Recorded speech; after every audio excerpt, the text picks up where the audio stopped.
Your heavenly Father gives good things to anyone who asks him. மத்தேயு 7:11. விண்ணுலகில் உள்ள உங்கள் தந்தை தம்மிடம் கேட்போருக்கு இன்னும் மிகுதியாக நன்மைகள் அளிப்பார்.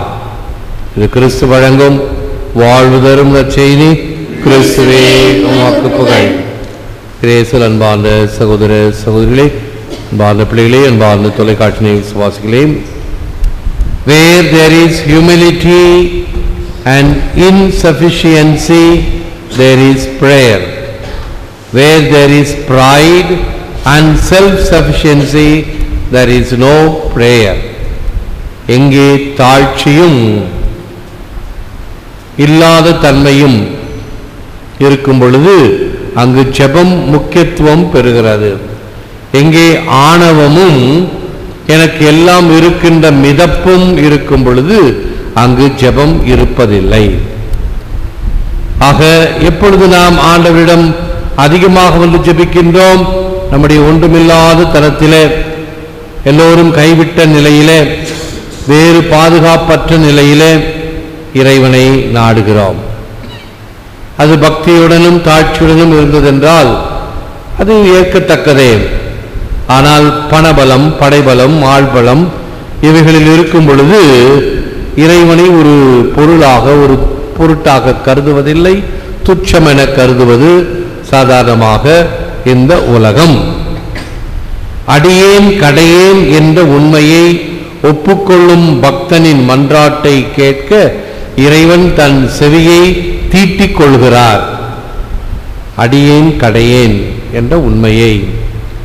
ஆக இறைவனுக்கு முன்னால் நாம் ஒன்றுமில்லாதவர்கள். இதைத்தான் நம் ஆண்டவர் இயேசு கிறிஸ்து மிக அருமையாக அந்த பரிசேயன் ஆயக்காரன் என்ற ஓமையிலே, யார் இறைவனுக்கு ஏற்புடையவராக கோவிலை விட்டு திரும்பி சென்றது? பரிசேயனா ஆயக்காரனா? ஆயக்காரன் தான். கோவிலுக்குள்ளே நுழையவில்லை.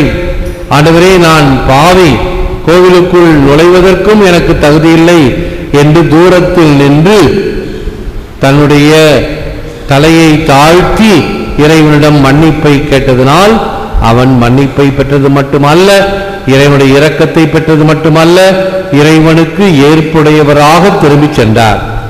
ஆனால் பீடத்தின் முன் வந்து நின்று தன்னுடைய நெஞ்சை நிமிர்த்தி கொண்டு தான் செய்கின்ற செயல்களை எல்லாம் தம்பட்டம் அடித்த பரிசேயன் இறைவனுக்கு ஏற்புடையவனாக இல்லை என்பது தெளிவு. Anything you ask me in my name, I will do. யோவான் 14:14. நீங்கள் என் பெயரால் எதை கேட்டாலும் செய்வேன். ஆகவே இயேசுவினுடைய பெயரால், இயேசுவின் நாமத்தினால் கேட்கப்படுகின்ற அனைத்து தேவைகளும் பூர்த்தியாகின்றன. God is always ready to help us, especially when we cannot help ourselves. எப்பொழுது நம்முடைய சொந்த பலத்தில் நிற்க முடியாதோ அப்பொழுது இறை பலத்தை கேட்கும் பொழுது இறைவன் உதவி செய்கின்றார். இப்பொழுதெல்லாம் நிறைய படங்களும் தத்துவங்களும் எஸ்எம்எஸ்ஸில், செல்போனில், இன்டர்நெட்டில், இந்த ஃபேஸ்புக் போன்ற இணையதளங்களில் கொட்டி கிடக்கிறது. நிறைய பேர் நல்ல நல்ல கருத்துக்களை எல்லாம் கொடுக்கின்றார்கள். நேற்றுப்படி பார்த்த ஒரு படத்தில் 5 வயது வரைக்கும் புட்டிப்பால், 5 வயதிலிருந்து 15 வரைக்கும் இந்த சத்துணவு தருகின்ற டானிக், ஹார்லிக்ஸ், பூஸ்ட் இது போன்ற பாடல்கள். அதன் பிறகு வாலிப வயதில் இந்த மதுபானங்கள் உரிய பாட்டில் எல்லாம் நேராக நிமிர்ந்து இருக்குது. 60 வயசுக்கு மேலே இந்த பாட்டில் கவுந்துருக்குது. ட்ரிப்ஸ், ஆஸ்பத்திரியில் போய் படுத்தோன்னே பாட்டில் வந்து எழுது இல்லையா, அந்த பாட்டில் எப்படி இருக்கும்? மற்ற நேரத்திலலாம் நிமிர்ந்து நிற்குது, வயசான காலத்தில் பாட்டில் கவுந்து நிற்குது அப்படின்னு ஒரு தத்துவ படம். சரி, இன்னொரு படத்தில் பார்த்தது அருமையான ஒரு படம்.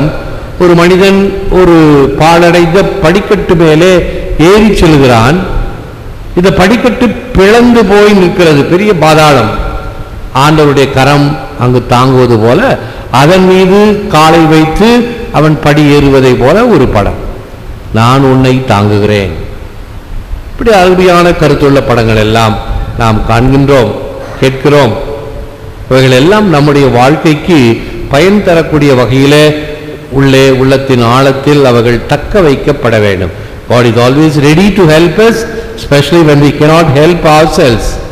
இறைவன் நமக்கு உதவ எப்பொழுதும் காத்திருக்கிறார், குறிப்பாக நமக்கு நாமே உதவ இயலாத போது. Don't be afraid, only believe. Mark 5:36. Perseverance is a way to success. The only way to fail is anything to quit. So don't quit. எப்பொழுதும் எதையும் விட்டுவிடக்கூடாது. எனக்கு முடியவில்லை, எனக்கு வரவில்லை என்றல்ல. படிப்பாக இருந்தாலும், திறமையாக இருந்தாலும், கலைகளாக இருந்தாலும் முயற்சி செய்தால் நிச்சயமாக மெய்வருந்த கூலி தரும் என்பது பழமொழி.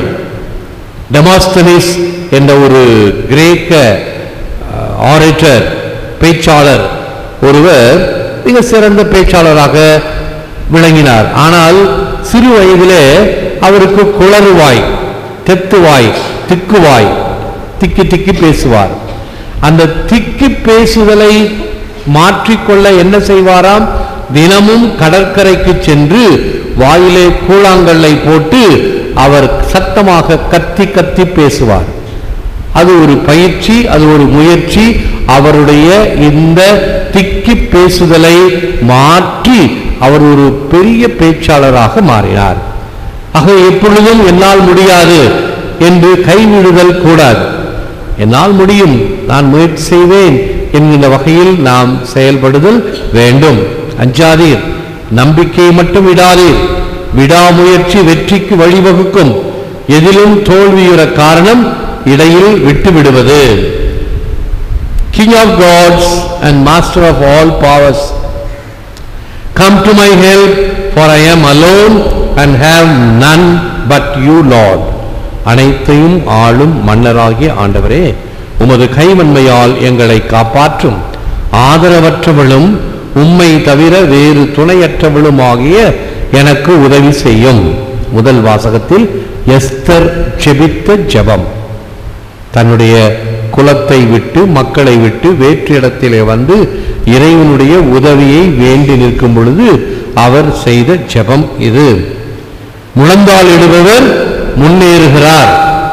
முழந்தாள் இட்டு நாம் இறைவன் முன்னால் தாழ்ச்சியுடன் ஜெபிக்கின்றோம் என்பது அர்த்தமாகும். ஆகவே முழந்தாள் படியிட்டு ஜெபிப்பது முன்னேற்றத்தையும் வெற்றியும் தருகிறது. தேடுவோம் இறைவனை, மாற்றுவோம் நம்மை. இறைவனை தேடி செல்லும் பொழுது நாம் மாற்றப்படுகிறோம். வழக்கமாக ஒரு சினிமா பாட்டு ஒன்று, நானே நானா, நான் தானா அது, இப்படி மாறி போனேனே அப்படின்னு ஒரு பாட்டு. பழைய பாட்டு பிள்ளைங்களுக்கு தெரியல, ஒரு வேளை கொஞ்சம் முன்னாடி வந்த பாட்டாள. காதலினால் மாறி போயிட்டானா அவன். நானே நானா, நான் தானா இப்படி மாறி போனேன். இறைவனை தேடும் பொழுதும் தேடுவோம் இறைவனை, மாற்றுவோம் நம்மை என்கின்ற வகையில் நம்முடைய ஜெபங்கள் கேட்கப்பட வேண்டும்.